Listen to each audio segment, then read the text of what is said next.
Hi everyone, good afternoon and welcome to this webinar together with AICA Data. I'm Stefan Spijkers, I'm co-founder of PIMvendors.com, and together we explore the world of product data and AI. PIMvendors.com is your independent resource when it comes to product information management and product data information, and we help you either with your product data challenges or, well, with your exploration of the broader product data world. Yes, we are called PIM vendors, product information management solution focused, but that world has been, turned upside down with the advent of AI, specifically, of course, generative AI. And now I think we're all in the next phase, even with agentic AI. What that all means and what it all means for product information management, and I would say especially in the onboarding phase, is something that we're exploring continuously and something we're going to explore together today in this special webinar. If you have any questions about any of the topics discussed today, you can reach out to me on LinkedIn or to any of the speakers today as well. You'll be very easy to find them on LinkedIn. But before I fill the whole presentation with my blabbering, I would love to hand over to Isaac, the CEO of AICA Data. Isaac, please take it away. Thank you, Stefan. Yes, good afternoon. Isaac Marais, CEO and one of the founders of AICA Data.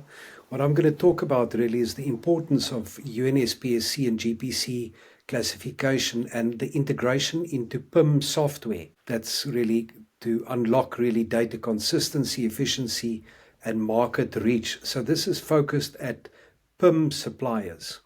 So maybe just as a quick introduction, who are we? We are a product data intelligence platform. We leverage AI and machine learning to enhance the quality and consistency of product data. We automate tasks like data cleansing, enrichment, comparison, and then helping businesses efficiently manage large volumes of data across industry, from manufacturing, retail, mining, e-commerce, a whole bunch of industries. What makes us different? We're faster, more accurate, and cost-effective. The problem that we address is the oversupply of information, because information just grows every day, and the challenges that brings to supply chain and procurement and marketing and finance. And the analogy is really digital camera against the old film camera. Just our consulting pyramid model.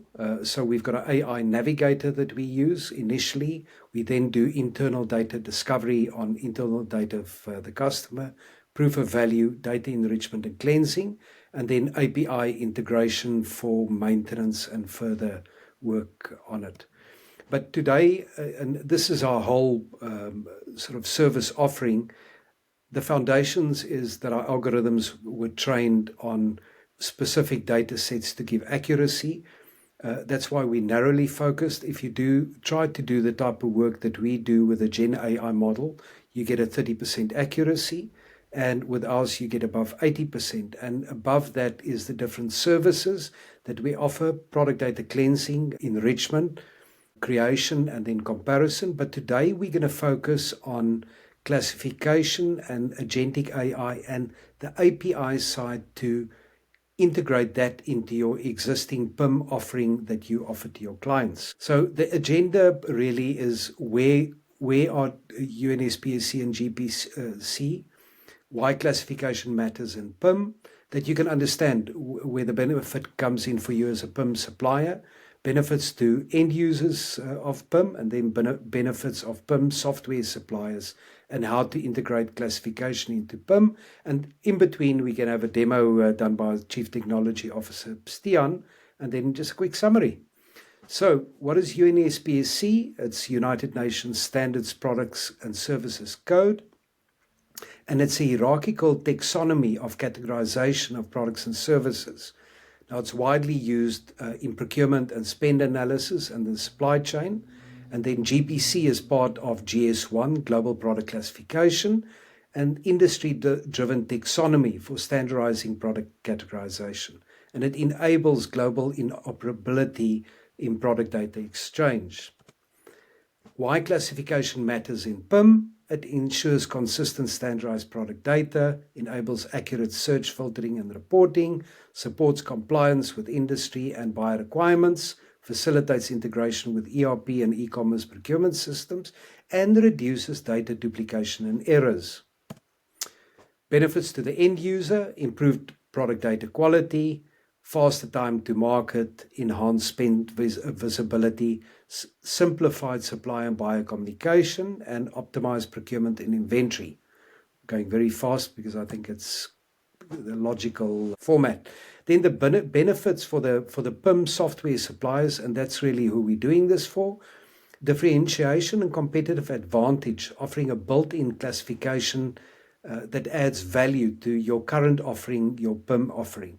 And then expand market reach, compliance with global standards appeals to a larger client base, reduce implementation and time and support costs, and simplify data mapping and integration.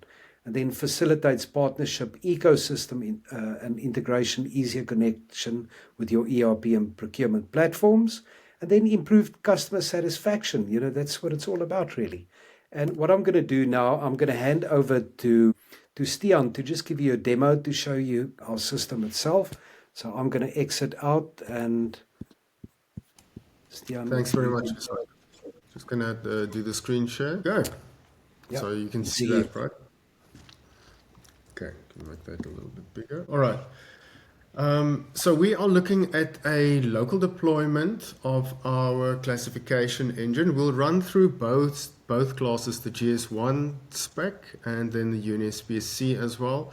Just and send the same products through both of them. So I just browsed some products off the internet.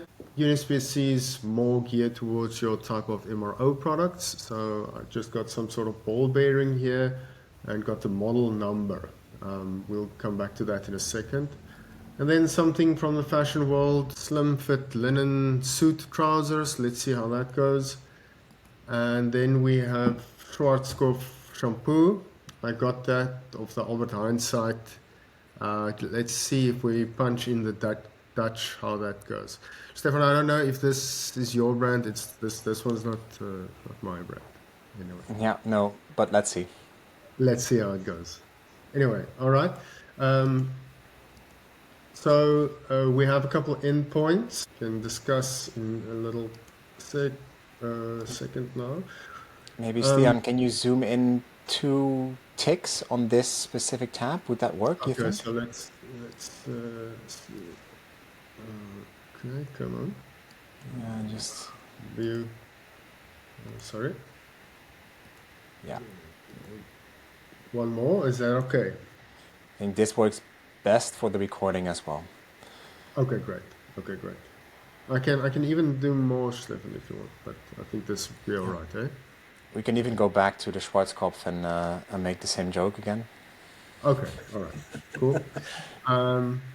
Okay, so I'll just start from the FAST API. So what we're looking at is a local deployment of our API, and we'll discuss both endpoints, the UNSPSC and the GS1 endpoint, and we'll send the same products through the whole classification system. So UNSPSC is more geared towards your MRO type of products. That's why we choose a bit of a ball bearing here. We'll grab the model number just to explain a point a little bit later. But just this number, and we see that it is a ball bearing. From the fashion world, we have these linen trousers. And let's see how that one goes. And then from the Albert Heijn site in Dutch, we grab Schwarzkopf and shampoo and see how that goes. And yeah, Stefan, I don't know if this is the brand that you normally use. Not today, Stian. No. All right. So when we come to the endpoints for both UNSPSC and GS1, we have 2 endpoints. The first is just to give you all the segments. So if you execute this one, it'll just give you the highest level back. So that means segment 1 with all the zeros is live, plant, and animal material. And you can use that later to limit your classification. So if you know your company only fits in paper materials and products, you will only send in that code as well. And you are assured that everything will be classified under that. So we have that for UNSPSC. We also have the GS1 as well. Stian, if I can just make a comment. So UNSPSC has got 168,000 lines, and it's better and it saves time if you focus on the areas and categories that your company is focused on, or your client's company is focused on. Absolutely. Okay, so there we have the same for that. So let's just quickly run these through our classification engine. A note, we just took our part number. Remember, we got that off Granger, just the part number. And that's what we're going to feed it. Took the description for the trousers, and we took the Dutch for the shampoo. And now we'll execute it. So while this executes, what happens in the background is an agent is using several tools. It has several tools to its disposal to gather and classify according to the correct standard. So yeah, it'll search the web if it's necessary. Yeah, a whole lot of processing that happens in the background, and there we go. All right, so that's done now. So let's see how the results look.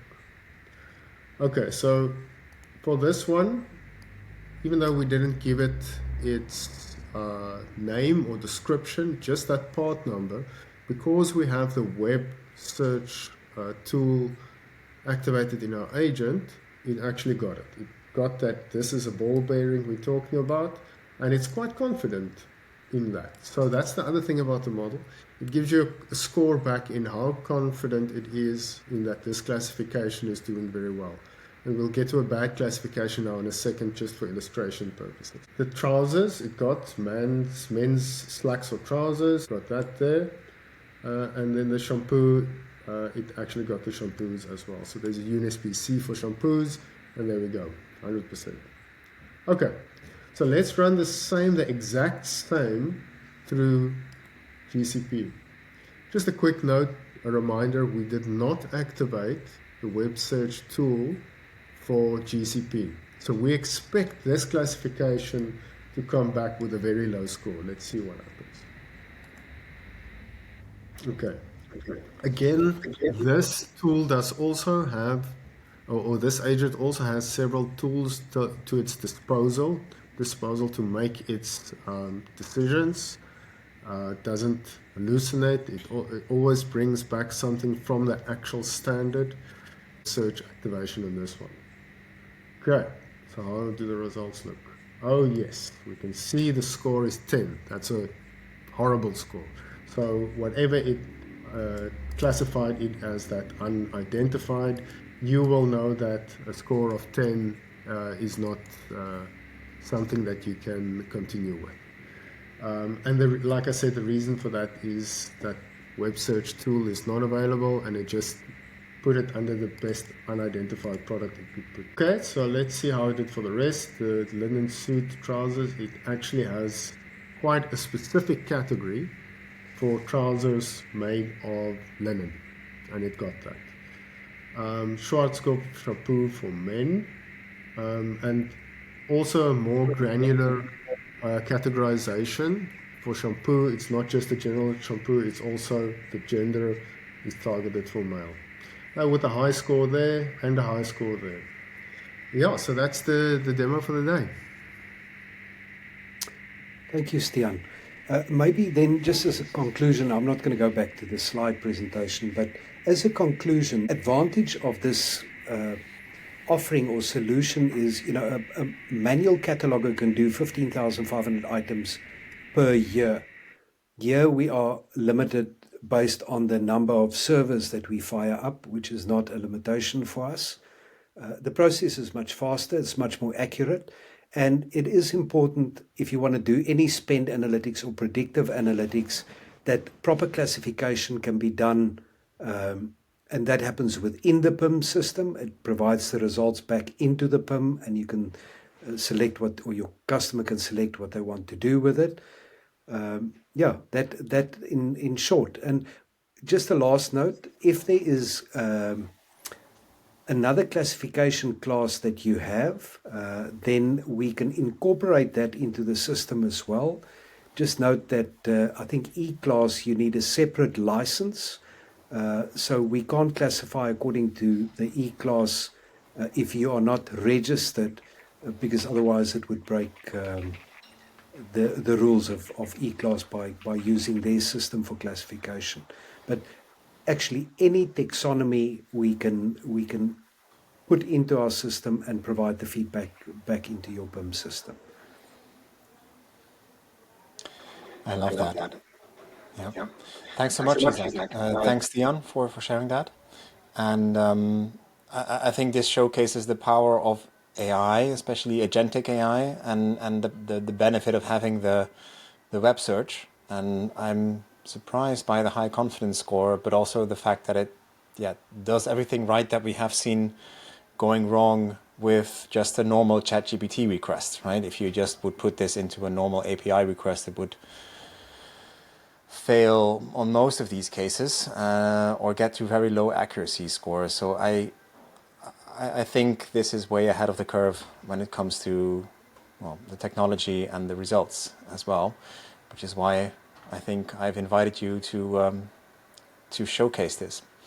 One thing I want to mention as well is that what we see in practice is that now solutions and software ISVs, so independent software vendors, agencies are exploring AI and AI tools, and many are still stuck in that exploration phase where they say like, oh, we can do this ourselves, or we can just build an API request to Claude or to DeepSeek or to ChatGPT and say, hey, let's just run the whole database of our customer, or let's just connect our tool to one of these APIs and connect it to the onboarding of the product data, and you're there, right? You can classify all your products using this standard. Maybe give it some local context, give it the whole database of I'm not sure how many classifications there were, but give it that whole context and you're done, right?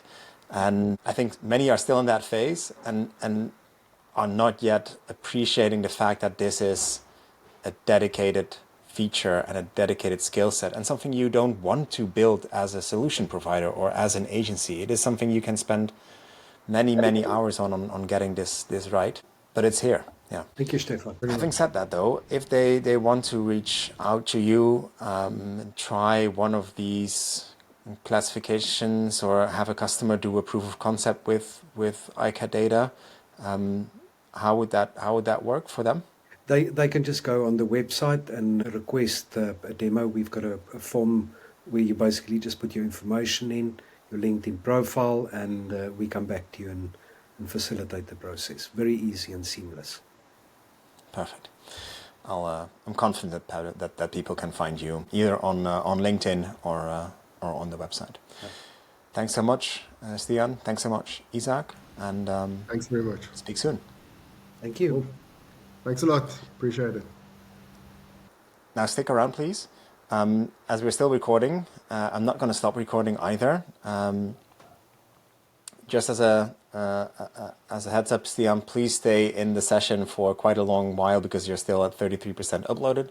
What I would like to do is do some Q&A, and we can use that for shorts if you still have time. We have, I think, 25 minutes officially. I can just sort of get some questions in, and you can answer them, any of you.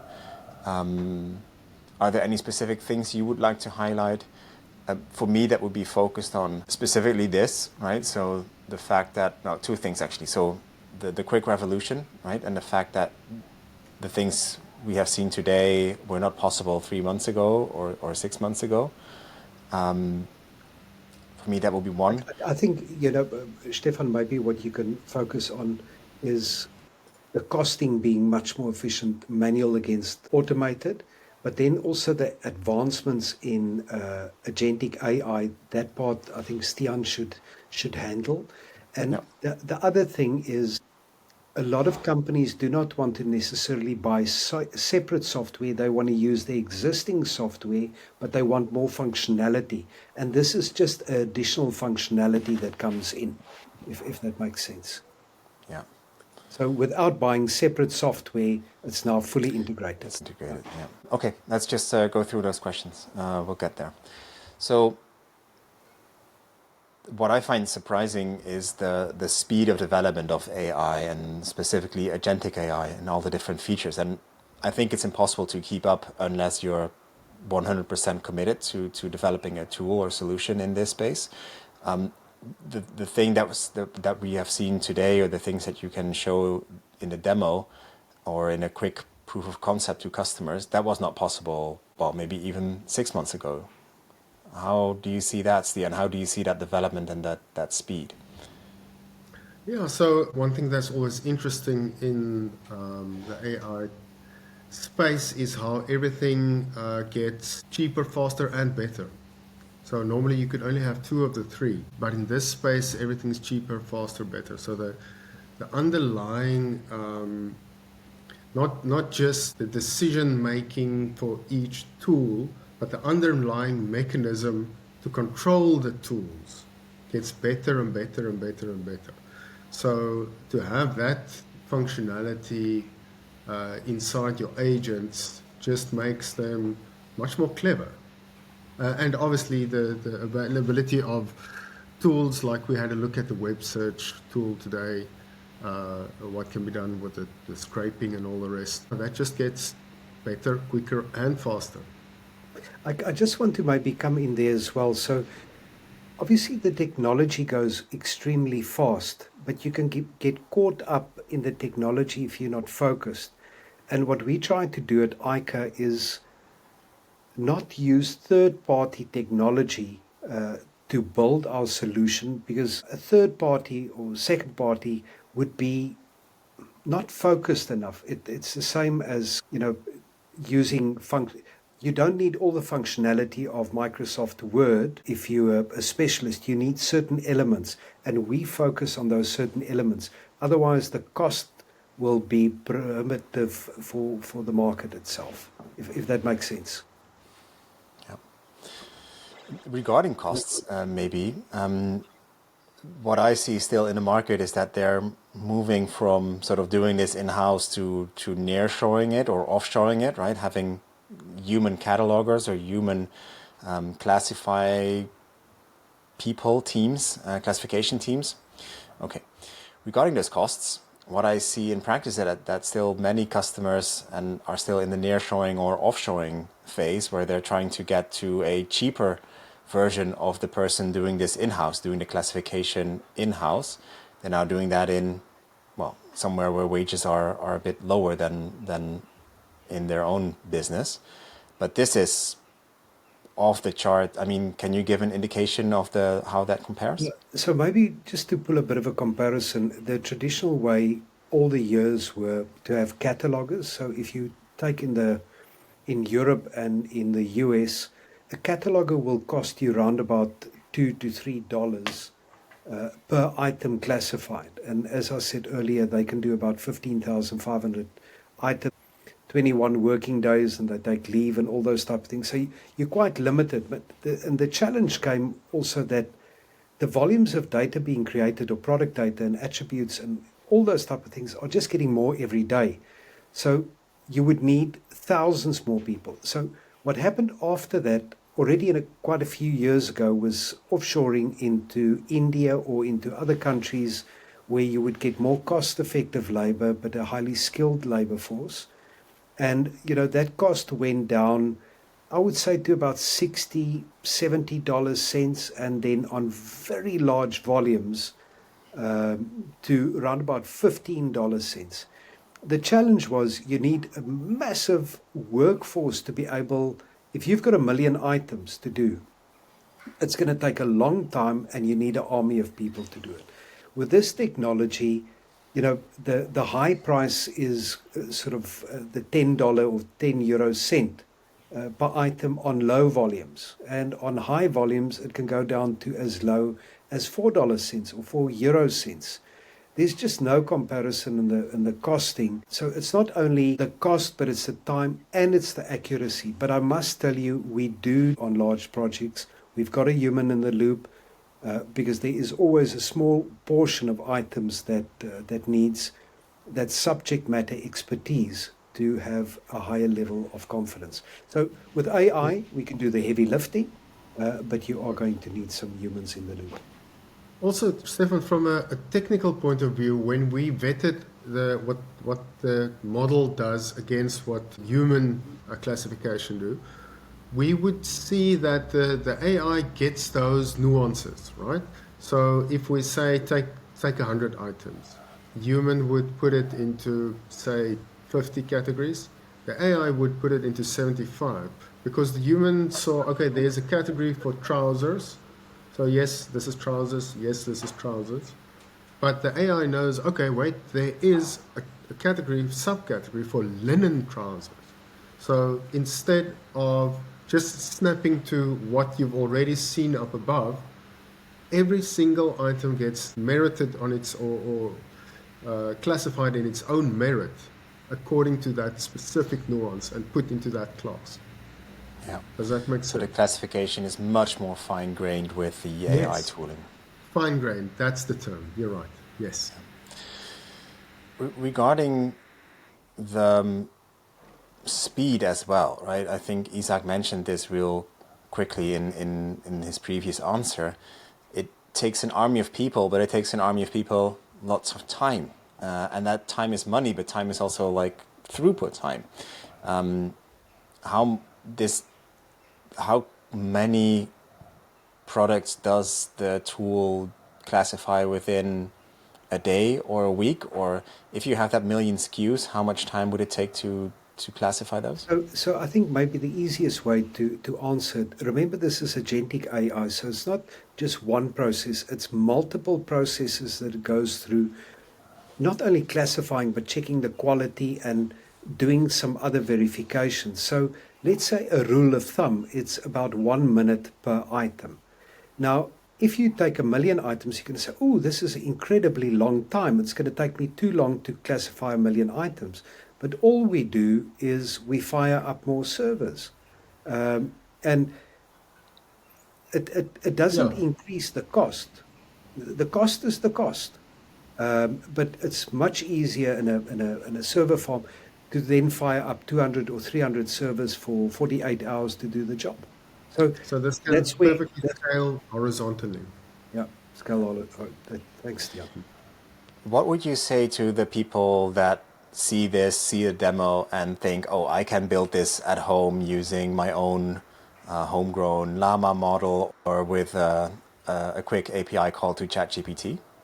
So, yeah, that's a very interesting thing, and we find that quite often. It took our teams, Tian and myself as well. First of all, there's the subject matter expertise, understanding product data. That's the one element. But then a deeper element is not a general knowledge of AI, but an in-depth knowledge of the problem that we're solving. It took us more than 4 years to build the product to the level that it is now. And it doesn't stop because there's new iterations that come in. I said earlier on that with Gen AI, you can get to about 30%. If you've got 50 or 60 items, I do suggest do it with Gen AI because then it's quite quick to go through and say, okay, this is not a linen trousers, this is a cotton trouser. I think humanly that's possible, so we must keep that in mind. If you've got a very low level of items that you want classified, manual would work. But once it goes into the thousands, and remember, data doesn't stay clean. You might solve your problem in the short term, but when you create more products, and if they're not classified, within 6 months you've got a genuine problem again. And I think that's where the API comes in, where you can then buy credits. There's the big clean, but then the maintenance happens in the background the whole time. And that's really where the time is saved and the cost is saved by not starting from zero. Because if you start an internal project every 6 months, there's the learning curve. It's just processes you go over and over. What I would like to explore is how you saw the accuracy jump from using just your own trained models and fine-tuned models to using agentic AI to using the web search. Do you have any indication of what the impact was on accuracy or confidence levels? Stian?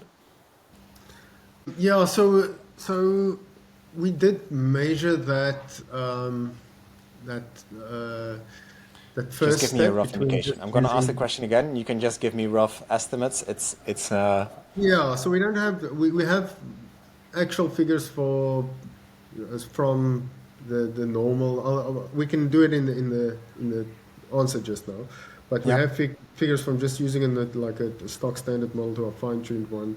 That's about 30 to 75%. Beyond that, we don't have actual perfect numbers. Uh, yeah, I think we should actually rip out our old evaluation sets, and we Because haven't I think tested our initially when website. we ran it before the fine tuning, we got to an accuracy level of, and that's with trained data. I think it was about 72%, and then we fine tuned it and did a lot of, which took a lot of machine time. I think it was a 5-day process. What was it? 8 GPUs for 5 days. That becomes quite a. Mm. Yeah, Anyway, something to like do that. that, and then we got to just above 80%. But since then, it has improved. I Yeah. think as the models, but also as we integrate different other processes into the system as well to get those accuracy levels. Yeah. I'm going to ask the question again, and then you can give this answer, Isaac, because the reason I'm such a stickler for this is because I think agentic AI and Yeah. step change is sort of keywords for the algorithm, and I want to capture a nice, clean answer. So you can. So I would be interested in how the I'll take it from 30%, 72, 73. Yeah, okay. Yeah. So I'm interested in how the model and the accuracy changed from just the baseline model to the fine-tuned model to now using agentic AI and even all the additional processes on top. Okay. So if you look at the baseline using Gen AI, your accuracy level is 30%. What we've done, we've trained on specific data sets, and that took our accuracy level of the AI algorithm to about 72, 73%. And then we fine tuned the model, and that's now sort of standard AI, and it took it to 79 to 80%. But since then, we started employing agentic AI, and the agentic AI incorporated additional processes where it now goes, I would say, closer to the 90%. But again, it does give you a reliability score because the input of the data is the important thing and determines the quality of the output. So moving from 30 to above 90%, that is what AI and agentic AI does. But the agentic AI brought in that finer tuning and the finer results in the efforts itself. Yeah. My final question is going to be, well, what I'm curious about is how you customers are looking towards sending all your data to ChatGPT or using an internal model. Hold on. What I'm curious about is what customers think about using ChatGPT and sending all their data to ChatGPT versus using your internal model. How do they see this? I think it's quite important because, first of all, if you send it to ChatGPT, it goes into the open web. We've got a closed environment that we operate in, and we do not use customers' data to train our models. And the reason why we don't do that, customers' data can be and would be dirty, and that would degrade or take the performance of our models down. So I think from a safety and security side, ours is a closed environment, but also don't use customer data to train our algorithms. Anything you would like to highlight or a short you would like to create using a quick Q&A?